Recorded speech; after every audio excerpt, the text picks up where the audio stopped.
Mesdames et messieurs, bonjour et bienvenue à cette grande édition de ce lundi. Le Premier ministre Dr Justin Senghioumva a exhorté la jeunesse à être les gardiens des acquis du pays, à contribuer à son développement et à éduquer leurs enfants avec des valeurs morales positives. Il leur a rappelé qu'ils disposent des bases solides, mais que ces acquis ne peuvent être atteints sans une moralité irréprochable.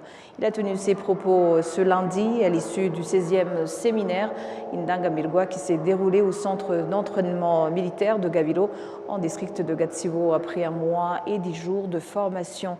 Les précisions avec Patrick Nyiridanti.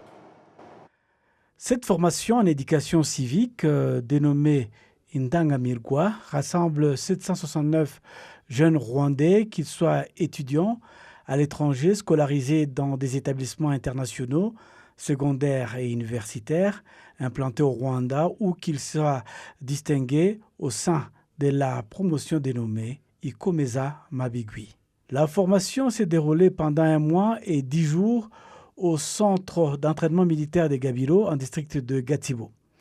À l'issue de la formation, le ministre de l'Unité et de l'Engagement civique du Rwanda a salué l'initiative de ces jeunes qui ont décidé de participer à cette session dans le but de partager cette expérience auprès de ceux qui sont restés à l'étranger et n'ont pas pu y assister. Ils ont un leitmotiv. Je suis là pour bâtir mon pays. Je ferai en sorte d'être un vivier et les bras pour construire. Nous vous souhaitons d'être les modèles et fiers de le montrer, de valoriser l'excellence dans tout ce que vous serez appelés à faire, où vous vous retrouverez. Le Premier ministre Dr Justin Senghioumva a exhorté les jeunes à s'appuyer sur leur réussite et à bâtir l'avenir du Rwanda sur des valeurs et des principes fondamentaux avec discipline. Le fait que vous ayez choisi de participer à cette formation montre votre bravoure, votre bonne éducation et surtout votre capacité dans l'accomplissement de tout ce qui vous était demandé de faire, aussi bien dans le pays qu'à l'étranger. Le fait d'avoir parachevé cette formation montre votre détermination. Vous devez être fiers de cette réalisation et nous aussi, nous vous en félicitons. Au cours des 6 dernières semaines, vous êtes venus des 4 coins du monde avec différentes qualités et expériences et des mentalités différentes. Arrivés ici, dans cette formation, on vous a appris à travailler ensemble. Vous avez appris la patience et la retenue. Aujourd'hui, vous terminez votre formation en ayant appris à vous connaître et à vous respecter les uns et les autres, et vous pouvez en être fiers. Les parents de jeunes venus célébrer la clôture de Itorero ont remercié les dirigeants rwandais pour leur soutien constant à la jeunesse et ont exprimé leur confiance à l'avenir du pays car ils savent que cette jeunesse le protégera. Les jeunes ayant clôturé cette 16e session ont déclaré avoir reçu suffisamment d'enseignements pour poursuivre leurs efforts. Des parents résidant à l'étranger venus soutenir leurs enfants ont souligné l'importance de cet événement car il permet à leurs enfants de renouer avec leurs origines. Ils ont également indiqué qu'ils travailleraient avec eux pour encourager d'autres enfants à participer à l'avenir. Cette 16e édition, qui s'est tenue au centre d'entraînement militaire de Gabiro, s'est distinguée par une forte participation. 768 participants contre moins de 500 pour d'autres événements. Parmi eux, 315 filles et 454 garçons, y compris des participants venus de l'étranger. Au Rwanda, 137 personnes, dont 66 filles et 71 garçons, ont été formés. Ces 16 diplômés rejoindront plus de 5000 autres personnes formées dans des promotions précédentes. Dans la province du Sud, des jeunes ont trouvé un emploi dans des projets d'agriculture irriguée. Ils estiment que ces opportunités leur permettent de sortir de la pauvreté, mais aussi d'éviter de tomber dans la consommation des drogues et d'autres comportements à risque. Jean-Benoît Michel nous en dit plus. À Dissagara, dans la province du Sud, près de 40 jeunes travaillent dans des activités d'irrigation, de culture et de la production de différents fruits. Un emploi qui, selon eux, leur permet d'améliorer leurs conditions de vie. Certains ont choisi de se lancer dans l'agriculture et les projets d'irrigation, y voyant une opportunité de trouver un emploi, de sortir de la pauvreté et de construire leur avenir. Les jeunes bénéficient également de formation et l'accompagnement de leurs employeurs. Ils disent avoir ainsi acquis de nouvelles compétences qu'ils comptent mettre à profit pour créer et développer leurs propres petites entreprises. Au départ, nous ne savions pas pratiquer l'agriculture de manière professionnelle. Mais aujourd'hui, comme nous travaillons aux côtés de personnes expérimentées, nous allons repartir avec des compétences. Même si quelqu'un nous demandait de réaliser ce travail, nous ne serions désormais capables de le faire de manière professionnelle. Les autorités locales saluent, elles aussi, l'engagement des jeunes dans leurs activités agricoles, considérées comme un moyen de favoriser leur accès à l'emploi et leur autonomisation. Dans cette agriculture, ce que nous apprécions, c'est que même lorsque nous travaillons avec différents partenaires, nous veillons à ne pas laisser les jeunes de côté. Dans toutes les formations destinées à renforcer les capacités des agriculteurs, ils sont également concernés. Nous collaborons aussi avec des pépiniéristes qui fournissent des plants et des semences. Et beaucoup d'entre eux sont des jeunes qui développent ces activités pour améliorer leurs conditions de vie. Il est évident que l'agriculture soit un métier qui peut réellement permettre aux jeunes de se développer à condition de s'y investir pleinement.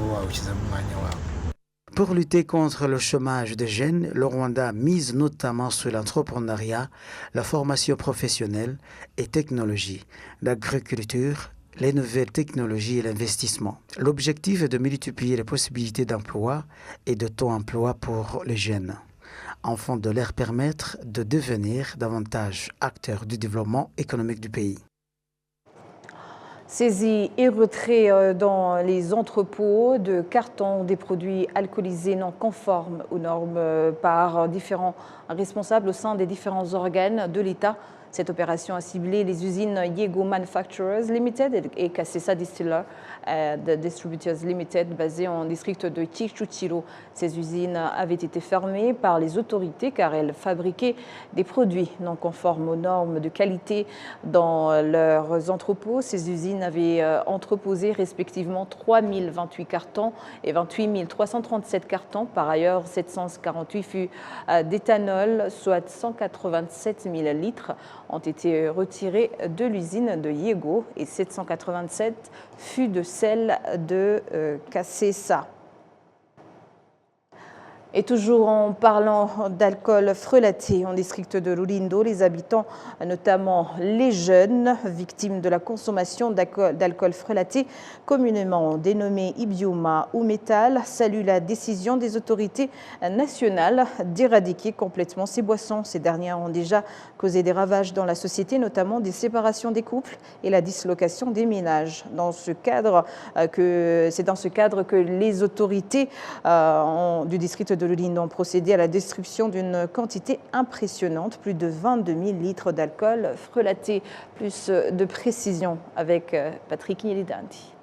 En secteur Buyoga du district de Rulindo, ces alcools frelatés ont été détruits après avoir été saisis dans 17 secteurs du district. Équipés des vêtements de protection, les participants ont ramassé les bouteilles récemment vendues au marché et les ont jetées dans une fosse de 6 mètres sur 3.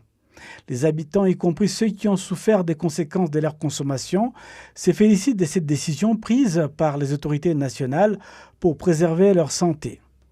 Le jeune était accro à la consommation d'alcool frelaté, surnommé métal, et ceux qui témoignent de ces effets néfastes affirment avoir pris des mesures pour préserver leur santé. Le maire du district de Rulindo, accompagné des forces de sécurité et des habitants, a déclaré que ces bières de contrefaçon avaient été saisies dans des usines récemment fermées et lors d'inspections menées dans le commerce des résidents.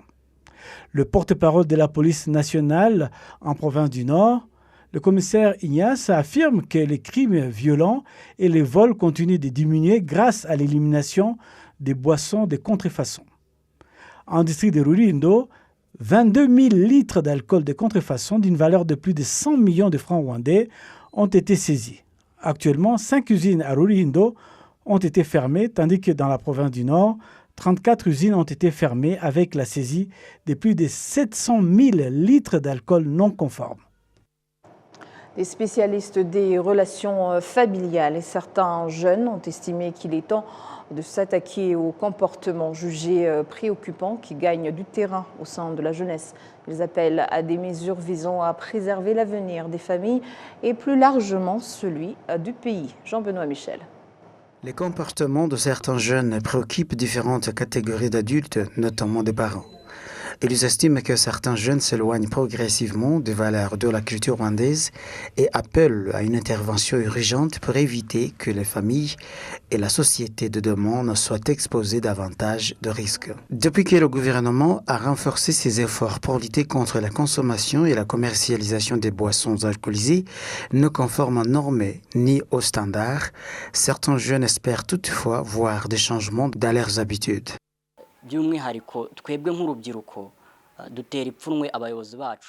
En tant que jeunes, certains d'entre nous font honte à nos parents et à nos dirigeants.